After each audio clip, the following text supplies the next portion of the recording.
Now, I don't know if it's a good day or a bad day for Saquon Barkley. We'll I'm not see. quite sure. I'm not sure either.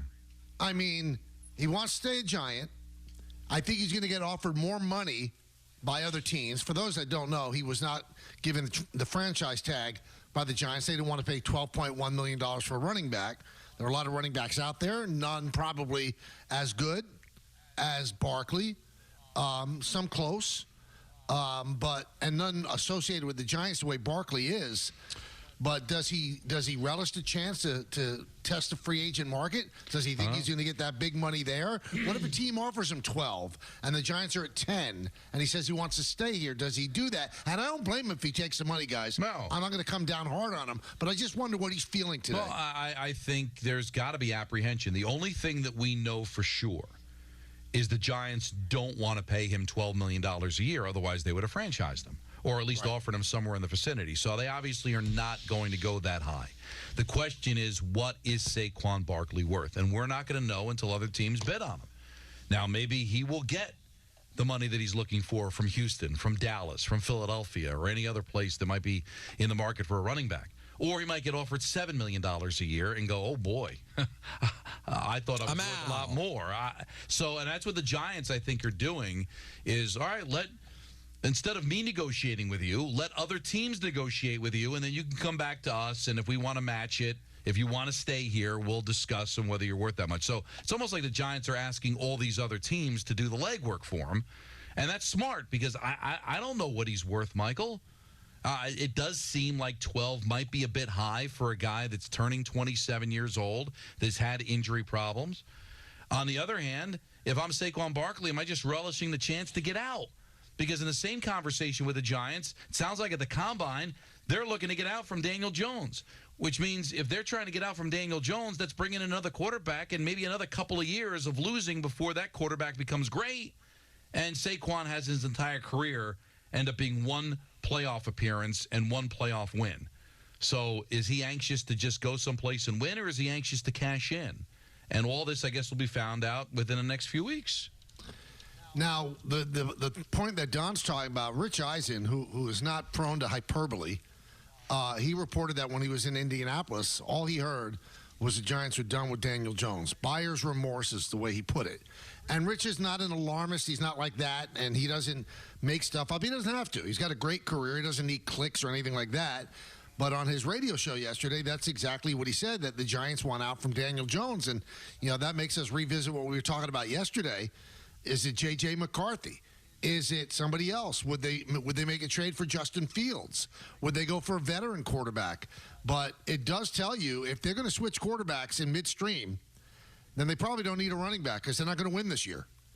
They're just not going to win this year. Does the fact that they want to be done with Daniel Jones, that surprise you? I mean, do they want to be done with him because they don't think he's good? Or do they want to be done with him because of the injuries?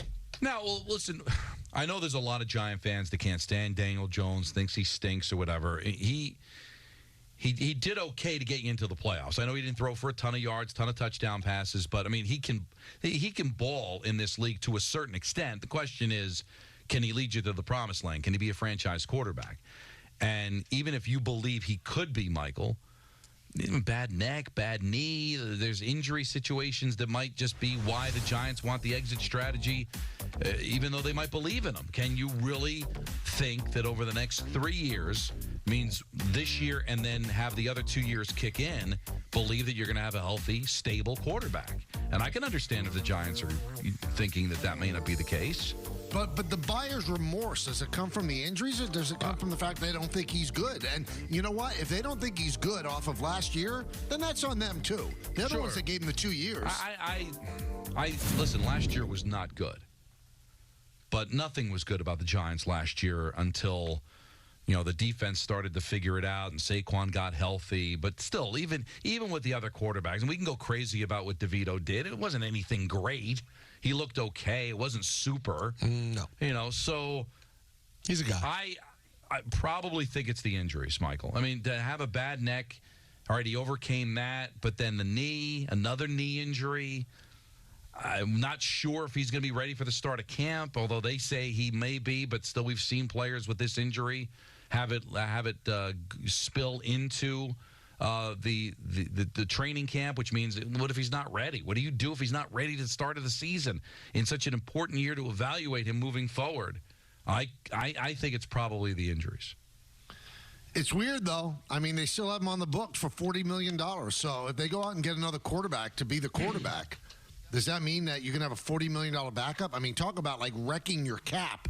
I mean, we look at the Broncos, how they have $85 million in dead money.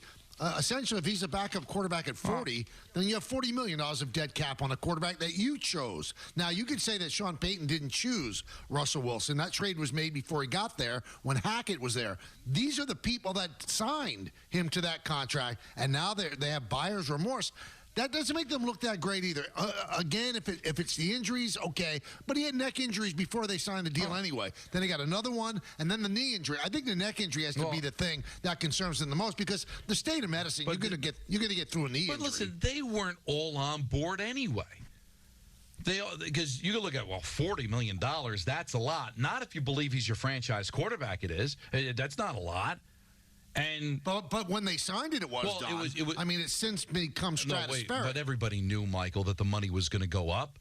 All right, it seemed a lot for what he had performed up to, but you can't say we believe we found our franchise quarterback and then pay him, what was it, 4 years, $160 million with an out after 2 years. Why do you have an out after 2 years? If you believe he's your guy, then why did you create an exit strategy after 2 years? So I don't know how on board they were. I think they wanted to honor what had happened the year before, got him into the playoffs, won a playoff game. That's not nothing. He was selected 6th overall, not by them, but, seems like he's a good kid, good leader, and I think they wanted to give him a chance to have that full contract kick in. But, Michael, if they were in love with him the way Gettleman was, as much as $40 million is a lot of money, to have the out after 2 years tells you that they were still kind of curious themselves. But it's their out. I mean, so if they were in love with him, they could easily pick up the 3rd and the 4th year and make it 100. Right. But, I mean, that's just smart business because what happens if he did, in fact, have a catastrophic injury? They're not on the books for 160. But, Michael, I think if they believed that he was the man, I don't think there would have been that out, and I think the money might even have gotten even higher than it was. But it may, even if they're like in full bloom love, in the words of Gettleman, you still put the out in to guard against the injury. So we don't know what that. I'll tell you what. As much as I like Joe Shane, and you guys know I like Brian Dable, I think they've handled the quarterback situation abysmally by not picking up the 5th-year option, then signing him to this deal. I mean, it's nasty. It's not. They didn't do the right thing, and then the Saquon Barkley stuff. The fact that they have not offered Barkley this contract, and the fact that they might not match us, that tells me, and it's an important factor to consider.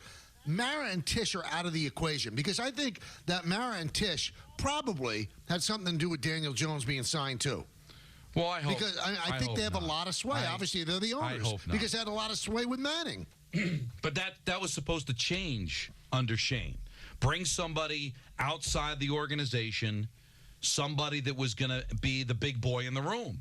Like, enough with the whole Eli Manning stuff and continuing to kick it down the can because you wanted to get him another championship or apologize to him for what happened with the Geno Smith situation and ending his streak. It was supposed to be about business and really everything. You look at the way Saquon Barkley's being handled, Michael.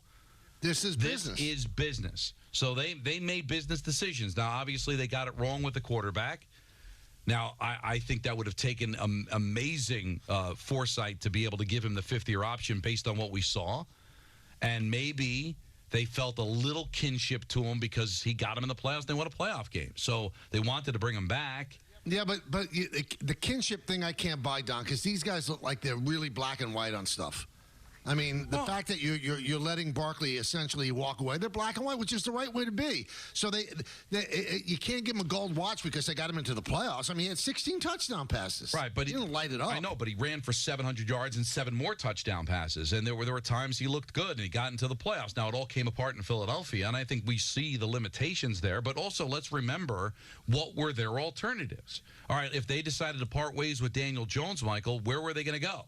Well, you know what? That's their job to find another way to go. But obviously their job saw that Daniel Jones was a solid option compared to what else was out there.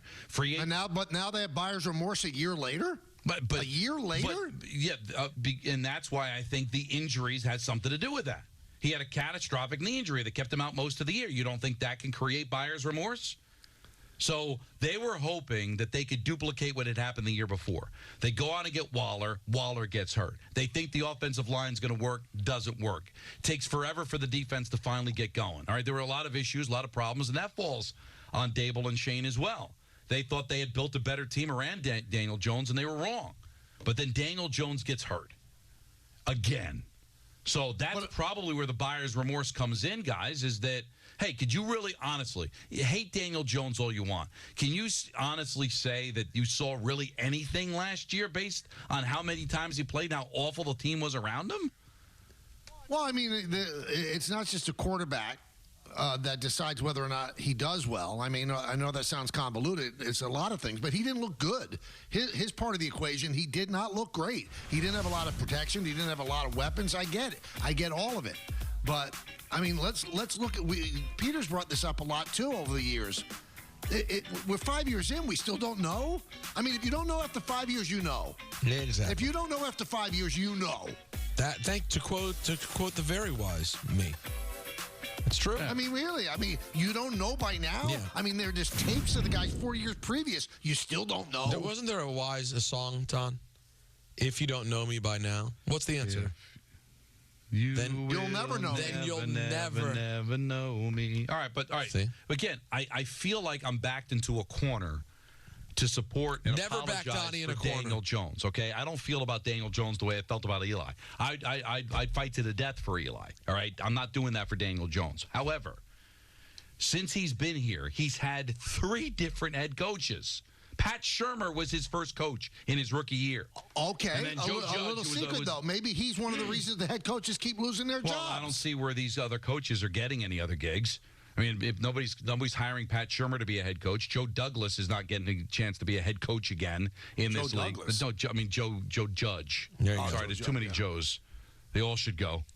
I will not. But you know, here's another thing that you have to consider, though. If you're Brian Dable, if you're going to roll the dice at 6 with McCarthy, okay, and we spoke about McCarthy a lot yesterday, you're fired. You're not going to have a winning record this year. Joe Shane will get a chance to pick one more coach. You're out. You can't have 3 years. That's not the way the league works anymore. And the other thing, too, though, is I don't know what they do at quarterback. Do they just keep Daniel Jones? They're paying him $40 million a year. Does he start? Does he back up the quarterback that they draft? I mean, I think it would be smart to have Daniel Jones start if he's healthy.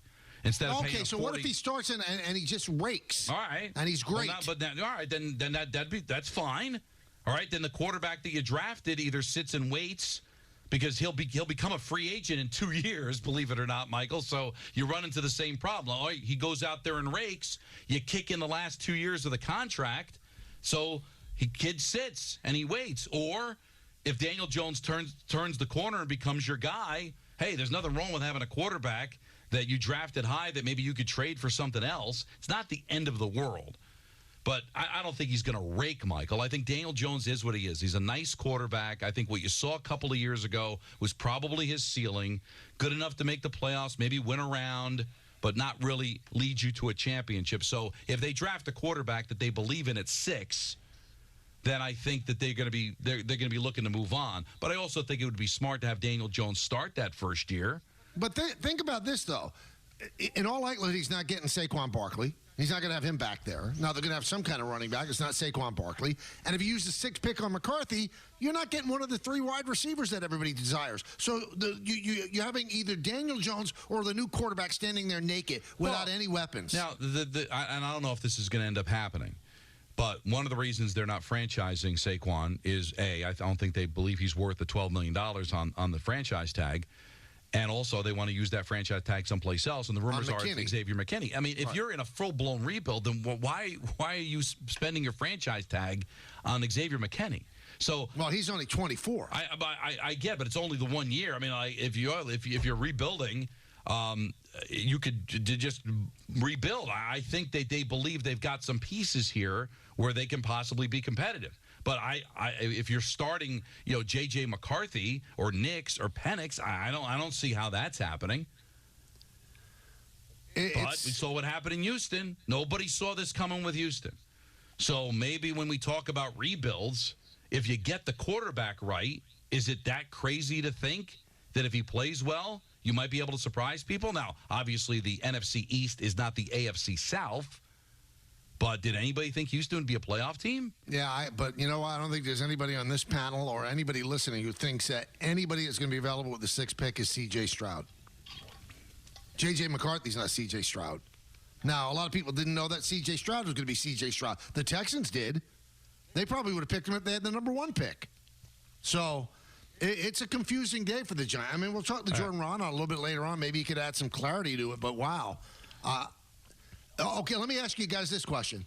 Let's say the Giants offer Saquon 3 years, $24 million, and 15 of it guaranteed. Mm-hmm. And the Cowboys offer him 3 years, $30 million. Where's he going? How much guaranteed? The same? No, 20. I don't know why he would not go to Dallas. I mean, I understand you want to be a Giant. I'm a Giant fan, but not only would he make more money, Michael, he'd have a chance to make a deep run in the playoffs, maybe win a championship. And no taxes. Right, but I mean, if I'm Saquon Barkley, as loyal as I want to be, and how, being in New York certainly comes with its benefits. I mean, Dallas comes with its benefits too. But I would think at going to be 27 years old, wouldn't my motivation be, if the money's equal, to go someplace where I've got a chance to shine and maybe win? Or do I want to be a part of a team that doesn't know who their quarterback is? And let's also be honest, too. I think we all believe in Dable and Shane, but it's not like we can guarantee that. It's only been a couple of years. Or do you want to go to Dallas where hey, I don't know if we'll win a championship, but I know I'm going to be on a real competitive team, play on national television almost every week, and have a legitimate shot of winning this division and maybe making a deep run to the playoffs? Heck, Houston's more attractive, Michael. It's a winnable division. They went to the playoffs last year, got a good young quarterback. They won a playoff game. And listen, I love the Giants. I do. But I can understand him being apprehensive about wanting to come back here when there's just so much up in the air. And his window, what is it, Michael? Best case scenario, what's his window? 2 more really productive years? Probably. Maybe 3? Yeah. I mean, but remember, that's also getting lucky, because the fact of the matter is he gets hurt, unfortunately. Right. And so if I'm Saquon Barkley and I believe in Shane, I believe in Dable, I believe in Daniel Jones, are you winning next year? Or maybe you go to the playoffs. Maybe you repeat what you did in 2022. But you still have Philadelphia. You still have Dallas to get through in your division. So, in all likelihood, you're not winning a championship. Maybe in year 2, maybe in year 3. When they finally turn the corner, he's 28, 29, going to be 30 years old. He might be done. I'll tell you what, though, Don, you're putting out a 5-year plan. That doesn't happen in the NFL anymore. Well, no, but I'm putting out a 5-year. Not. First of all, I didn't go 5. I went 3 to win a title. Now, I don't think it takes But no. But that they've already had 2, so that's a 5-year plan. Well, but Michael, you're scrapping it if you're going to be starting a young quarterback this year. Yeah, I mean, they must be very, very secure in their job to think that they could scrap a plan and start another one and go 5 years. Houston didn't go 5 years. Houston did it in 1 year. Well, Houston did it in 1 year because with that coach and that, yeah. With that, so I don't know. But if you're telling me that they're going to draft J.J. McCarthy and have him be the starting quarterback in 2024, I mean, are you going to count that as year 3 of your rebuild? Yeah. Well, but how could you? When 2 years ago they won a playoff game, they weren't. They considered that this was all part of the rebuild, but then they're playing in the divisional round of the playoffs, and then their quarterback gets hurt in year 2, and now they scrap the. Once you start over at quarterback, you reset the clock. You reset the clock. The owners might not. I don't know what John Mara's thinking. But as John Mara, you've said it many times before, Michael, how many coaches you're going to go through. I told you that if this team went 1-16 or 2-15, they'd have to let Dable go. And you said no, they'd look foolish if they let him go. Right. But now you're prepared to blow it up in year 3? Well, because I don't. If you just look at the landscape of sports, nobody gets 3 years to build a sustainable winning team. You don't have to win a Super Bowl, but you have to be pointed in the right direction. Do you think they're pointed in the right direction right now? But if you are going to allow this regime to draft a quarterback with the 6th overall pick, then you are resetting the clock. Otherwise, you should have fired him at the end of the year and let the new regime make the pick. But if you're letting this regime make the pick and letting that coach the young quarterback, Michael, then John Mara, whether he wants to or not, has reset the clock.